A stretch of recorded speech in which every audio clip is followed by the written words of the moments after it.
সকলোকে নমস্কাৰ আৰু স্বাগতম জনাইছোঁ মই এষ্ট্ৰলজাৰ ডক্টৰ বি কে শাস্ত্ৰীৰে দেৱগুৰু এষ্ট্ৰলজিলৈ। আপোনালোকৰ মাজলৈ লৈ আহিছোঁ 2025 বৰ্ষৰ কন্যা ৰাশিৰ ৰাশিফল।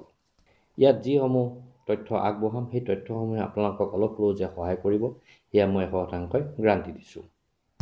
আহিবলগীয়া 2025 বৰ্ষটো এই ৰাশি জাতক জাতিকাসকলৰ ক্ষেত্ৰত অতি সুন্দৰ দেখা যায়। তেওঁলোকে নৱভাৱতকৈও অতি সুন্দৰ ফল লাভ কৰিব এই বৰ্ষটোত। বছৰৰ মধ্যভাগলৈকে আপুনি মনে বিচৰা ধৰণে ফলাফলসমূহ লাভ কৰিব। তাৰ পাছত কিন্তু মিশ্ৰিত ফল লাভ কৰিবলৈ সক্ষম হ'ব এই ৰাশি জাতক জাতিকাসকলে জীৱনৰ বিভিন্ন ক্ষেত্ৰত। বেপাৰ বাণিজ্যৰ ক্ষেত্ৰত সুস্থিৰতা আহিব, কিন্তু প্ৰতি ক্ষেত্ৰতে সাৱধানতা অৱলম্বন কৰা উচিত। শিক্ষাৰ্থীৰ ক্ষেত্ৰত অতি সুন্দৰ ফল লাভ কৰিব। মুঠতে এই 2025 বৰ্ষটো এই কন্যা ৰাশি জাতক জাতিকাসকলৰ ক্ষেত্ৰত মিশ্ৰিত ফল লাভ কৰিবলৈ সক্ষম হ'ব। কিন্তু এটা কথা ঠিক যে মনৰ আশাসমূহ পূৰণ হ'ব সকলো ক্ষেত্ৰতে, আৰু আৰ্থিক দিশতো সুন্দৰ ফল লাভ কৰিব এই 2025 বৰ্ষটো। এতিয়া আহোঁ এই কন্যা ৰাশি জাতক জাতিকাসকলৰ আৰ্থিক ক্ষেত্ৰলৈ। আৰ্থিক ক্ষেত্ৰত 2025 চনটো অতি সুন্দৰ দেখা যায়। সকলো ফালৰ পৰা ধনৰ আগমন হ'ব, বেপাৰ বাণিজ্য বিস্তাৰ হ'ব, নিজে ভবা অনুসৰি কামসমূহ কৰি যাবলৈ আপুনি সক্ষম হ'ব। সকলো ক্ষেত্ৰতে ভাগ্যৰ সহায় পাব। মুঠতে 2025 বৰ্ষটো আৰ্থিক দিশত অতি সুন্দৰ দেখা যায় এই ৰাশি জাতক জাতিকাসকলৰ ক্ষেত্ৰত। সঞ্চয়ৰ পৰিমাণ বৃদ্ধি পাব, গতিকে মনে ভবা ধৰণে সঞ্চয় কৰিবলৈ সক্ষম হ'ব। কিন্তু খৰচৰ ক্ষেত্ৰত কিছু নিয়ন্ত্ৰণ ৰখা দৰকাৰ আছে, নহ'লে খৰচৰ মাত্ৰা অত্যাধিক বৃদ্ধি পাব পাৰে। মুঠতে 2025 চনটো অতি সুন্দৰ ফল লাভ কৰিব আৰ্থিক ক্ষেত্ৰত এই কন্যা ৰাশি জাতক জাতিকাসকলে। এতিয়া আহোঁ এই ৰাশি জাতক জাতিকাসকলৰ ব্যৱসায়িক ক্ষেত্ৰলৈ। ব্যৱসায়িক ক্ষেত্ৰত এই 2025 চনটো মিশ্ৰিত ফল লাভ কৰিব এই ৰাশি জাতক জাতিকাসকলে, আৰু কিছু ক্ষেত্ৰত অতি সুন্দৰ ফল পাব। বিভিন্ন উৎসৰ পৰা ধনৰ আগমন হ'ব, বেপাৰ বাণিজ্য বিস্তাৰ হ'ব। নভবা উৎসৰ পৰা হোৱা ধনৰ আগমনে আপোনাক সুখী কৰি তুলিব।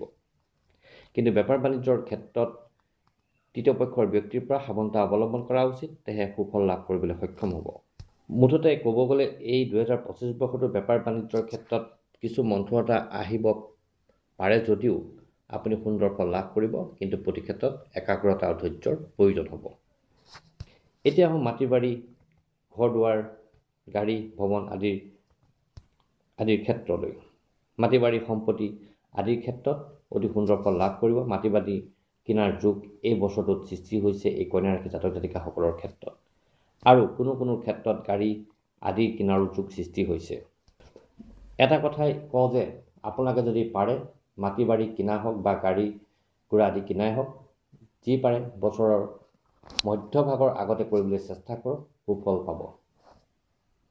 আৰু মাটি বাৰী ক্ৰয় কৰাৰ আগতে বা ভৱন বা গাড়ী ঘোঁৰা আদি ক্ৰয় কৰাৰ আগতে পুংখানুপুংখভাৱে তদন্ত কৰিব, তাৰ পাছত আপোনালোকে ক্ৰয় কৰিব। নহ'লে কোনো ক্ষেত্ৰত আপুনি বিপথে পৰিচালিত হ'ব পাৰে বা কোনো ক্ষেত্ৰত ঠগ খোৱাৰ সম্ভাৱনা আছে। গতিকে সাৱধানতা অৱলম্বন কৰি কামসমূহ কৰিলে সুফল লাভ কৰিব আপোনালোকে। এতিয়া হয় কন্যা ৰাশি জাতক জাতিকাসকলৰ শিক্ষাৰ ক্ষেত্ৰলৈ। শিক্ষাৰ ক্ষেত্ৰত 2025 চনটো অতি সুন্দৰ দেখা যায়। কোনো নভবা কাম হ'ব এই বছৰটোত, মনে ভবা ধৰণে শিক্ষা লাভ কৰিব। উচ্চ শিক্ষানুষ্ঠানত নামভৰ্তি কৰাৰ সুযোগ পাব। শিক্ষাৰ যোগেদি সমাজত নিজৰ মান প্ৰতিষ্ঠা কৰিব পাৰিব। মুঠতে 2025 চনটো শিক্ষাৰ ক্ষেত্ৰত কন্যা ৰাশি জাতক জাতিকাসকলৰ ক্ষেত্ৰত অতি সুন্দৰ দেখা যায়। এতিয়া আহোঁ কেৰিয়াৰৰ ক্ষেত্ৰলৈ। কেৰিয়াৰৰ ক্ষেত্ৰত 2025 চনটো এই ৰাশিৰ জাতক জাতিকাসকলৰ ক্ষেত্ৰত মিশ্ৰিত ফল লাভ কৰিব। বিভিন্ন সুযোগ পাব জীৱনত আগবাঢ়ি যাবলৈ। সেই সুযোগসমূহ গ্ৰহণ কৰিলে আপুনি উন্নতিৰ উচ্চ শিখৰত উপনীত হ'ব পাৰিব। যিসকলে চাকৰিৰ সন্ধান কৰি আছে তেখেতসকলৰ চাকৰি লাভ হ'ব এই বৰ্ষটোতে, আৰু যিসকলে কৰ্ম কৰি আছে তেখেতসকলৰ স্থান পৰিৱৰ্তন হোৱাৰ যোগ দেখা গৈছে। আৰু কৰ্মক্ষেত্ৰত কিছু তলখুচৰীয়া ব্যক্তিৰ পৰা সাৱধানতা অৱলম্বন কৰিব, নহ'লে কোনো ক্ষেত্ৰত বিপদত পৰিব পাৰে। আৰু কিছুৱে কৰ্মদক্ষতাৰ বলত নিজৰ মান আৰু সন্মান প্ৰতিষ্ঠা কৰিব পাৰিব। এতিয়া আহোঁ পাৰিবাৰিক ক্ষেত্ৰলৈ।